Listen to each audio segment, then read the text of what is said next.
Hello, எல்லாருக்கும் வணக்கம். இன்றைக்கி நம்ம வீட்டிலே எப்படி ரெட் வெல்வெட் கேக் செய்யலான்னு தான் பார்க்க போகிறோம். வாங்க வீடியோக்குள்ளே போகலாம். இந்த ரெசிபிக்கு ஃபஸ்ட்டு ரொம்ப முக்கியமான இன்க்ரீடியன்ட் வந்து எக்ஸ் தான்.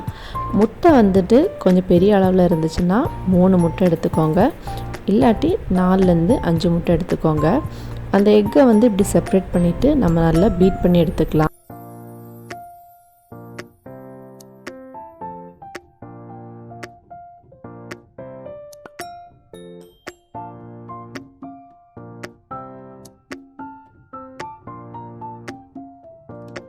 இப்போ நம்ம எல்லா ட்ரை இன்க்ரீடியன்ஸும் மெஷர் பண்ணி எடுத்துக்கலாம். 1 கப் மைதா மாவு எடுத்துக்கோங்க, இல்லாட்டு கேக் ஃப்ளார் அப்படின்னு கேட்டாலே கிடைக்கும். அதே மாதிரி 1 table spoon baking powder, 1 table spoon cocoa powder, இது எல்லாத்தையுமே சேர்த்து நல்லா கலக்கி விட்டுக்கோங்க. ஒரு விஸ்க் வச்சு நல்லா விஸ்க் பண்ணி விட்டுக்கோங்க. அதுக்கப்புறமா இப்போ இதை நம்ம சீவ் பண்ண போகிறோம். ஏதாவது வந்து சின்ன சின்ன டஸ்ட், அதே மாதிரி ஏதாவது வந்துட்டு கட்டியான மாவு இருந்துச்சுன்னா அது எல்லாமே வந்துட்டு இந்த விஸ்க் வச்சு பண்ணும்போது அதே மாதிரி நம்ம அரைச்சி எடுக்கும்போது வந்துடும். ஒரு 3 வாட்டி இந்த மாதிரி நல்லா அரைச்சிக்கோங்க. அதுக்கப்புறமா நம்ம எடுத்து வச்சுருக்க முட்டையை 1 tablespoon vanilla essence add பண்ணி நல்லா பீட் பண்ணி எடுக்க போகிறோம்.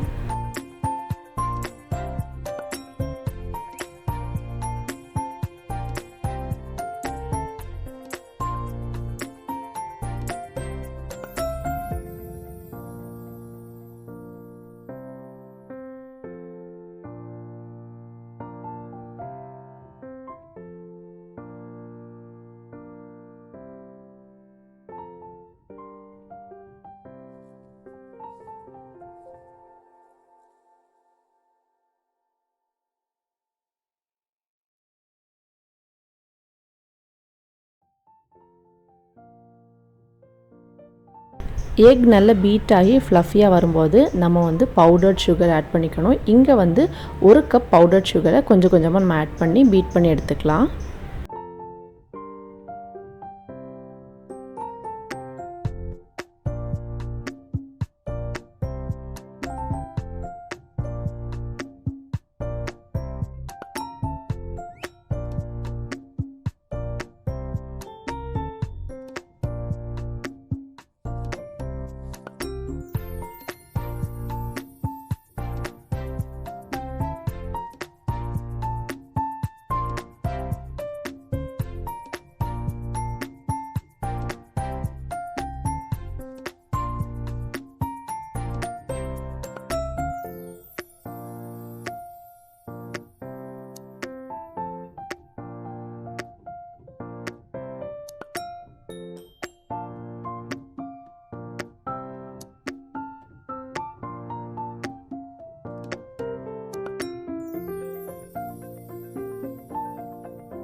எக் நல்லா பீட் ஆனதும் நம்ம வந்து 1/2 கப் பாலில் 1 டீஸ்பூன் வினிகர் ஆட் பண்ணி அதை ஆட் பண்ணிக்கலாம்.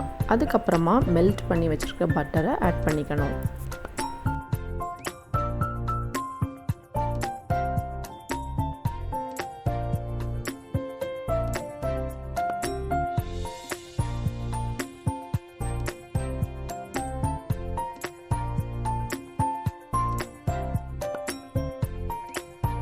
இப்போ நம்ம மெஷர் பண்ணி அரைச்சி வச்சுருக்கிற எல்லா ட்ரை இன்க்ரீடியன்ஸையும் இந்த பேட்டருக்குள்ளே ஆட் பண்ணிக்கலாம்.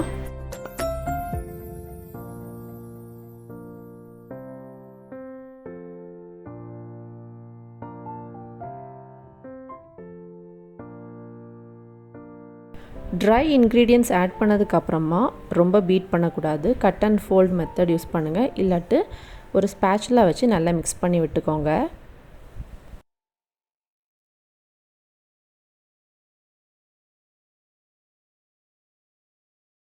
ஃப்ளாரை நல்லா ஃபோல்ட் பண்ணதுக்கப்புறமா இப்போ நம்ம இந்த ரெட் வெல்வெட் கேக்குக்கான ஜெல் கலர் ஆட் பண்ண போகிறோம்.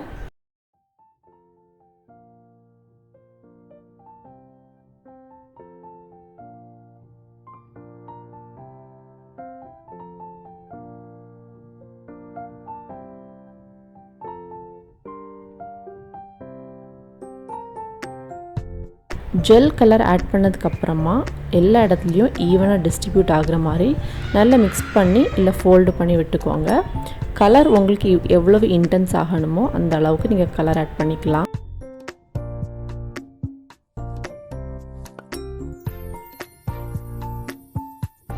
கடைசியாக ஸ்பேச்சுலா வச்சு லைட்டாக நீங்கள் மிக்ஸ் பண்ணி விட்டுட்டு நம்ம க்ரீஸ் பண்ணி வச்சுருக்கிற டின்னில் இந்த பேட்டரை ப்ளேஸ் பண்ணிடலாம்.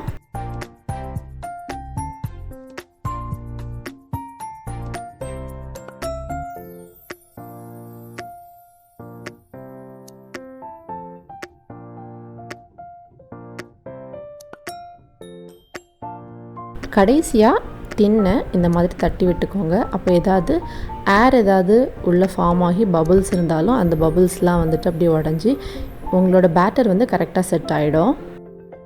10 மினிட்ஸ்க்கு ப்ரீ ஹீட் பண்ண அவனில் நீங்கள் 40 மினிட்ஸ் நல்லா பேக் பண்ணி எடுத்துக்கோங்க. இந்த ஃபுட் கலர் தான் இந்த ரெசிப்பியில் நாங்கள் யூஸ் பண்ணியிருக்கிறது. அதே மாதிரி இந்த எசன்ஸ் தான் யூஸ் பண்ணியிருக்கோம், வெனிலா எசன்ஸ். அதே மாதிரி மெஷரிங் கப்பு இந்த கப் தான் யூஸ் பண்ணியிருக்காங்க. இது வந்து 1 கப் மெஷர்மெண்ட் இருக்குது. அதே மாதிரி இந்த டேபிள் ஸ்பூனில் தான் baking powder and cocoa powder measure பண்ணது. இப்போது கேக் கம்ப்ளீட்டாக பேக் ஆகிடுச்சு. நம்ம வெளியே எடுத்தாச்சு. இதை கொஞ்ச நேரத்துக்கு நல்லா கூல் ஆனதுக்கப்புறமா இந்த டின்லேருந்து நம்ம வெளியே எடுக்க போகிறோம். வெளியே எடுத்ததுக்கப்புறமா உங்களுக்கு பிடிச்ச ஏதாவது ஒரு ஃப்ராஸ்டிங் வச்சு நீங்கள் வந்து டெக்கரேட் பண்ணிக்கலாம். பட்டர் க்ரீம் ஃப்ராஸ்டிங் வச்சுக்கலாம். அதுக்கப்புறமா நீங்கள் வந்துட்டு நார்மலாக வந்து விப்டு க்ரீம் வச்சுக்கலாம். எந்த ஃப்ராஸ்டிங் உங்களுக்கு பிடிக்குமோ அந்த ஃப்ராஸ்டிங் நீங்கள் யூஸ் பண்ணிக்கலாம். இப்போ நாங்கள் க்ரீமை விப் பண்ணி அதுக்கு மேலே டெக்கரேட் பண்ண போகிறோம். அந்த ஃபைனல் ரிசல்ட்டை நீங்கள் பார்க்கலாம்.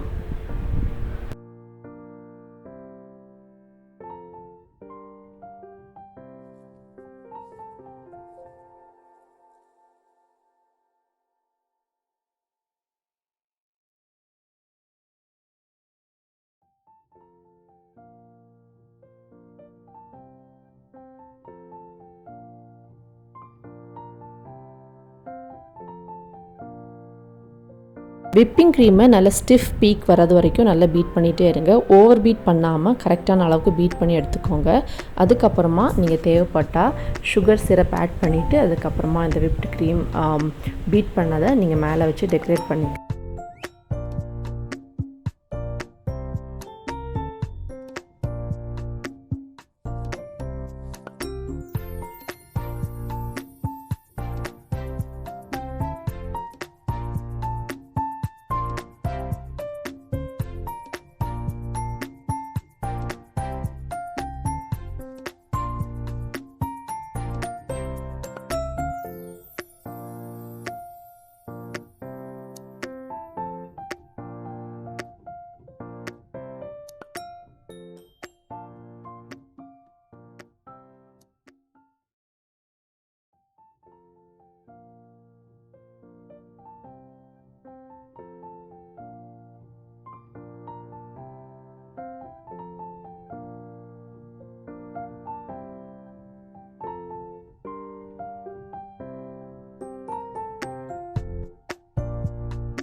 இதுதான் இந்த கேக்கோட ஃபைனல் ரிசல்ட். தொடர்ந்து நாங்கள் நிறைய கேக் ரெசிபீஸ் வச்சுருக்கோம். இந்த சேனலுக்கு சப்ஸ்கிரைப் பண்ணாதவங்க தொடர்ந்து சப்ஸ்கிரைப் பண்ணுங்கள்.